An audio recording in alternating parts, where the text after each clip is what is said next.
Hi, I'm Brent Phillips, and welcome back to video 3 in our series on spiritual investing. Today is going to be a really good one because I want to highlight some of the differences between very wealthy and successful people that make tons of money from investing versus everyone else, the poor or the middle class, who may make some gains over time but generally get killed.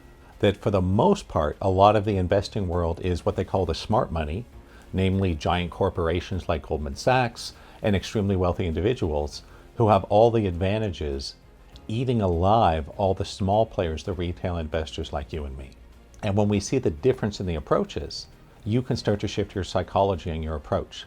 And we have some amazing secret weapons that can balance that scale so that regular people like you and me can make significant money on investments instead of just pissing away our hard-earned money to make some billionaire even wealthier. So one of the first big differences I want to call out is that very wealthy and successful people, they understand that they're investing in building assets over time. They're not trying to get just a quick fix. Whereas a lot of poor and middle class people are using their investments as a vehicle to try to get away from a life they hate, right? Which then creates lots of attachment. So most poor and middle class people will say, oh, just tell me what to buy, right? Just tell me what crypto to buy or what stock or where to put my money, and then I'll get rich. Yeah, it's not that simple, right? Generally, for the most part, extremely wealthy people, corporations, entities like that, they make most of their money like this. They have assets, and they take a loan against those assets and take that money and invest it at a higher interest rate. So, for example, if you buy something and you're paying 3% on the loan, you will then take that money, take that asset and use it as collateral and go buy something that's going to give you 5%. So they're paying out 3% and making 5%. And over time, you just accumulate more and more assets, and then you collateralize them to take more loans and buy more assets and make more interest, right? So that's a great oversimplification, but that's one of the big differences. Wealthy people see it as a process. You need to be patient. They know that compounding interest will over time make you enormous amounts of money. Don't worry so much about getting rich quick. It's nice if it happens, right? But for most people, it doesn't. The second thing is huge difference between consistently wealthy, successful people and everyone else is how they trade. That most poor middle class people trade and invest emotionally.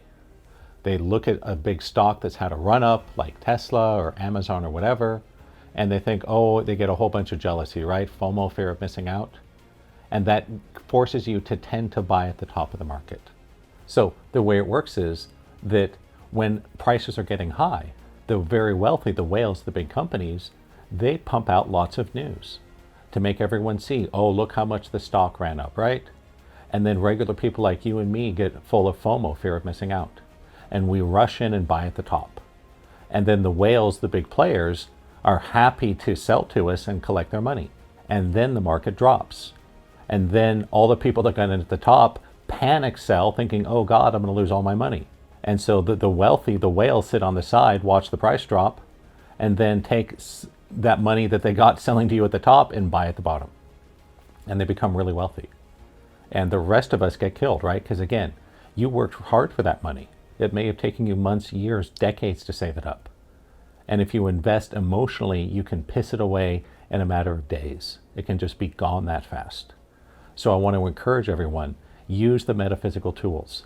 You got to get in and overcome that emotional response, right? You got to learn how to get into your subconscious and dig to the bottom of your fears and clear them out so your fears no longer run you and control you. You got to get inside, find the core of your greed, your insecurity. Why is it that you don't trust the universe to support you? Why is it that you think, oh God, I have to make money on this or I'm screwed, right? That's what's killing you. Wealthy and successful people almost never take the position, oh God, I have to make so much money on this or I'm screwed. No, they know that that's deadly, right? That's emotional investing. That will get you killed. So step back from the emotion. Invest rationally and or intuitively. Don't be chasing high tops, right? Don't be throwing money at something that's already had its big run up because you're just going to get stuck holding the bag. And when it goes down, don't be panic selling at the bottom because you're worried you're going to lose everything. Why again? The big players understand this. They're manipulating your psychology. This is well understood stuff, right? I want to help you get off that roller coaster. So use the tools, dig into the subconscious, clear your fears, study awakening, fill yourself with a quantum field. This can help you to really even that balance. Another thing that you can do, which I think is going to be enormously important to help you be successful to move ahead, is to bust some myths. So I want to bust some myths that poor and middle class people fall victim to. But the wealthy and really successful don't. So let's bust some myths. First of all, let's bust the myth of passive income. And I know a lot of self-improvement programs will say, oh, you need passive income. Well, that's kind of nonsense. That's not how wealthy and successful people see it. There is no such thing as perfectly passive income.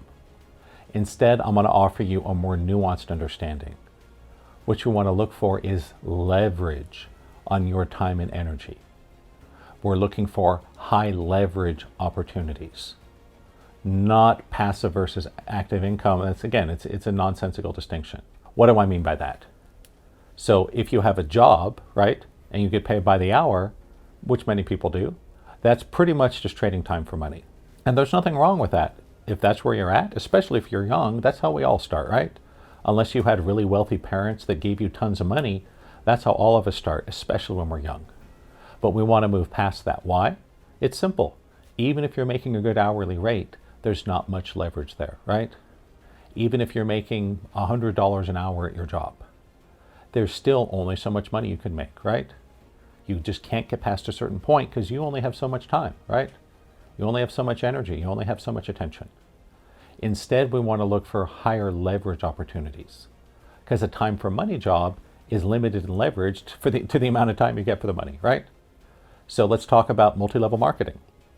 Now, multi-level marketing is very popular, especially in the self-improvement world, holistic health, because there are a lot of good products you can't get other ways, but they sell you a myth. And I say this with love because I've been involved in a lot of different MLMs, or nowadays they call it network marketing, right? It's exactly the same as multi-level marketing. They just changed the name because it got a bad reputation, but it's exactly the same thing. And they'll say, oh, all you have to do is go and pester all your friends and family to buy these products from us, and then you're going to get passive income for the rest of your life and you never have to work. Nonsense. Here's been my experience with multi-level marketing. You can make money, right? If it's a good product, you really enjoy it, you're passionate about it, you don't mind working, absolutely. You can talk to your friends, your family, run meetups, whatever, demonstrate the product, and if it's good, people will buy it and you'll make some money. But the passive income part is a myth. Why? As soon as you stop actively promoting and selling those products and supporting the people that are underneath you, your income starts to dry up. But it is higher leverage, right? Even higher leverage would be, for example, if you own an apartment building and you rent out the apartments. That's a lot of money coming in, certainly relative to your time. So you buy an apartment building, you hire a property manager and a landlord, and they take care of all the day-to-day. And all you need to do is interface with the property managers and occasionally the tenants, make sure that all your paperwork is in order, pay your taxes, make sure you have all the permits and insurance and all that, which again, it's not free passive income, right? There's still work you have to do. Even if a management company runs the property, you still need to research them. You need to manage them, right? You need to make sure the tax forms are in, the permits are in, the zoning is proper, you're current on homeowners' dues, and all the things that come with it, right? So it's higher leverage. So forget about passive income, that's a myth. I want to help you move towards higher leverage in your time and energy. And by investing intelligently, you can get much higher leverage. So that's one myth that holds people back. Another one that we'll talk about here is the myth of trading. And so I'm going to mention this because I've had so many of my clients and students fall into the trap of trading. And let me be clear, trading is not a bad idea, but I want to help make a distinction between trading and investing. Trading is about being in the market pretty much every day, thinking that you can understand and predict where price is going to move and make lots of small buys and sells to make money on small fluctuations in the market. And you can do day trading, right, where you're just looking for little movements during the day. You can do swing trading where you're looking for swings over days or weeks, lots of different options. What I would offer everyone is that the idea of trading an hour or two a week or an hour or two a day and making so much money you can quit your day job is largely a myth. That's the myth I want to break. I'm not opposed to being a trader. In fact, I've done a lot of work with trading. When I worked for the investment bank, I was writing software for trading systems. I've dabbled in day trading. I've had my computer monitor so full of indicators I could barely find the price, right? So I'm familiar with those things. But here's what I found. Most people will do much better focusing on investing rather than trading. The large majority of my clients and students that have got into trading have gotten killed. And the reason is simple, that when you're trading, when you're on your computer every morning at 6 a.m., right, for the market open, and drawing your indicators and your charts and all that, again, I'm not opposed to that. But how do you think that you, with however much training you have, right, dozens, hundreds of hours, and your limited resources, right, you're trading an hour a day or an hour a week, how in the world are you going to compete with professional investment bankers and gigantic multi-billion-dollar companies? You can't. They have way more research. They have way faster computers. They have preferential access to information. And so that's why I'd say, unless you're really talented at it, or you're really called to it, be careful, right? I'm not going to say don't do it, right? If you love to do it, you find it interesting, engaging, fulfilling, go ahead, right? But just realize you're at a big disadvantage if you're trying to trade an hour a day, an hour a month, because you're competing head to head against others that have devoted their lives to it. That you may have put in 100 hours of training and an hour a day. You're up against other people and companies that have put in thousands of hours of training and they're doing it 80 hours a week. So just be careful, right? The usual reason people get into trading is they hate their job, they hate their life, and they see it as an easy way out. Some people are successful, right? Just like some people win the lottery. But I would focus on investing for most people, right? Again, if you love trading, go for it. But I decided not to pursue trading. I'm more focused on investing. Because if you invest wisely, you're pretty much guaranteed to make a lot of money over the long run. And your day job can still be whatever you're passionate about. So if you're passionate about trading and you love charts and you love the market and the news, go for it, right? Don't let me stop you. But that's not true for most people. Most of you want to be a healer or a mother or a teacher or a fireman or whatever it is you do, right? Do that and then invest on top of it. Because through investing, you can get huge leverage. You can invest an hour a week, an hour a month, 5 hours a year, and make big steps forward. So just watch out for that. Trading, be careful unless it's really your calling. Investing, a great idea, right? Another thing is just in terms of the metaphysics and making the world a better place. When you make money on trading, all that's happening is you're taking money from another person. Aside from maybe some abstract liquidity in the markets, adding another day trader out there on his computer doesn't help the world at all. And even if you're successful, all you're doing is taking money from other people. And again, I'm not saying that's terrible, it's just you're not really moving the world forward. When you invest, you're giving a new company, a new project, the capital they need to go out and build something lasting that creates benefit in the world, that creates jobs, right? That makes money, that improves lives. So from a spiritual perspective, I think that investing is much more significant. It does much more good in the world. It's a win-win situation. One of the troubles with trading is always win-lose, right? Someone makes money on the trade, someone loses it. So again, make your own decision, but that's how I see it. For most people, stay away from trading, but invest. You'll do much better. All right, so some other things I want to talk about. A few other big mistakes that most, quote, normal people make, right? Working class, middle class people. One is you think you can pick tops and bottoms in the market. Please don't think you can, right? Even the full-time professionals with billion-dollar companies behind them and supercomputers still cannot pick tops and bottoms in the market. No one knows exactly when the market's at a top. No one knows when it's exactly at a bottom. So what do? Simple. You either ladder in and out or you dollar cost in and out. I don't want to go too much into it here because you can look that up in a million investment sites. But basically laddering in means you're buying a certain amount at different prices, right? Laddering out means you're selling out a certain amount of different prices. That way you're not trying to pick the top or the bottom. And so let me give you an example. Let's say you bought cryptocurrency X and you bought it at $100 a coin and now it's up to 200. You think it might go to 400, but you're not sure. So what do? Well, don't just hope to pick the top and hope to get lucky. You're gonna get killed, right? Ladder out.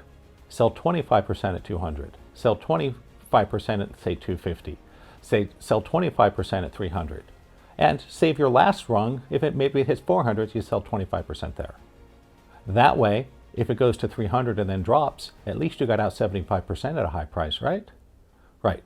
So the goal is be a little more conservative. Go for more consistent, smaller wins. Don't try to hit grand slams in the market, right? Go for more consistent, smaller wins, and over time it'll add up. You'll also have more confidence, and it emotionally will get much easier versus trying to pick a top and either hitting a home run or getting struck out, right? Same thing with bottoms. Don't try to figure out when the market's at a bottom. If you think it's at a good price, buy a little bit, right? If it goes down more, buy more, because we never know when it's going to turn up. So please, don't think you can pick a top or a bottom. No one can, right? Ladder in, ladder out. That's basically making different, a proportionate move, like 10%, 20% here, sell 10% here, sell 10% here, right? The other way is what's called dollar cost averaging. What that means is you buy a certain amount or sell a certain amount of percentage all the time. So for example, if you want to buy Bitcoin, there's exchanges you can go to where you can say, hey, buy $200 of Bitcoin every month on the first of the month. That's dollar cost averaging, right? And don't worry about what the price of Bitcoin is this month or next. If you believe it's going up over time, dollar costing or laddering are great ways to get in and great ways to get out. Because again, we're not trying to pick a top or a bottom. We're not trying to hit a home run here. We're just trying to get on base, right? Much better to have more consistent, smaller victories. Much better. Better for your bank account, better for your psychology, versus trying to swing for the fences and get it perfect, right? You'll see all this stuff. Oh, you know, if you had bought this stock on this day and sold it on this other day, you would have made 1,000,000,000%. That's true, but it's bull crap, right? Why? No one knows the exact days to buy or sell the stock. And just as another point, it's usually a lot easier to know when to buy than when to sell. So a lot of people think, oh, just tell me what to buy and I'll figure out the selling later. No, the selling is the harder part, just so you know. That don't buy anything unless you also have a plan on when to sell it. That's been my experience. So I hope this helps for you. I hope you see how there's so many things we do that we think are normal or clever that are actually getting us killed. And if you find this enjoyable, informative, transformational, stick with it. I got lots more cool stuff coming. If you haven't already, please go down, click like, click subscribe. Heck, if you want to go click subscribe and like right now, please do so. I'm going to give you an awesome reward here. I'm going to show you a picture of lots and lots of money. Awesome. And last thing I'll mention is another way that regular people, right, poor people, middle class people, working people, get killed in the market is they buy something with a vague plan to sell it when I'm rich. That's kind of a disaster, right? Now, it's one thing if you're going to buy something and hold it for 10, 20, 30 years for retirement, that's fine, right? If you're going to buy a mutual fund or a stock index or crypto or whatever, right? And you plan on holding it for 5 years, 10 years, 30 years till you retire, great. That's a really smart way to go, right? But short of that, have a specific goal in mind. Have a specific goal, right? So if you buy your Tesla stock, have a plan for when you're going to sell it and what you're going to do with the money when you do. This is critical because one, it'll keep you out of the emotional investing and trading, right? The fear and the FOMO. But two, it gives your subconscious a clear and focused plan. Your subconscious will be much more powerful in manifesting and creating for you if you give it something to work with. So you may say, hey, I'm buying a bunch of Tesla stock at this price. My goal is when it reaches this other price, I'm going to start laddering or dollar costing out. And then I'm going to pay my taxes, and the rest of the money I'm going to go to Hawaii or buy a Porsche or go see the Super Bowl in the front row or whatever your thing is, right? That's really important to have that plan with clear goals that you can measure and benefits you're going to get into your life. Otherwise, it's just this vague, oh, I try to buy things that are good and sell them when I'm rich. That's just another way that regular people are gonna get killed. And last thing I'm gonna mention on this video, remember the thermostat, folks. Video number 2 in this series, everything is governed by your thermostat. So don't get so stressed out about exactly where to buy and sell. Just try to get in the right general area. That's all you need to do.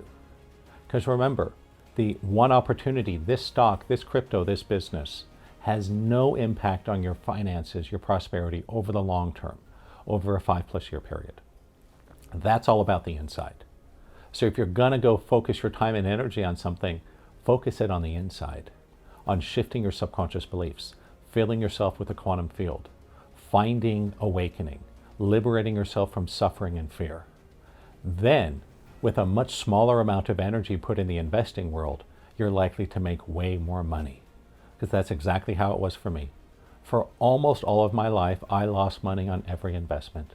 But then I got to the right point with the internal work, the subconscious clearing, the awakening, in particular the quantum field, and it all changed and it was almost effortless. And that's exactly what I want you to experience too. I want you to be able to learn how to do this in a way that's fun, that's easy, that's not a burden, that will make you more money than you ever thought possible, so you can enjoy the heck out of your life and do what you love every day and give a huge gift to the world. Hope that makes sense. I'm Brent Michael Phillips signing out, and I hope to see you soon in the next video in the series. If you haven't done so yet, hop onto my website. The URL is down in the description. Check out the Spiritual Power Quiz. Come to one of my events. I'd love to meet you, work with you, answer your questions, and help transform your life. Until then, take care and namaste.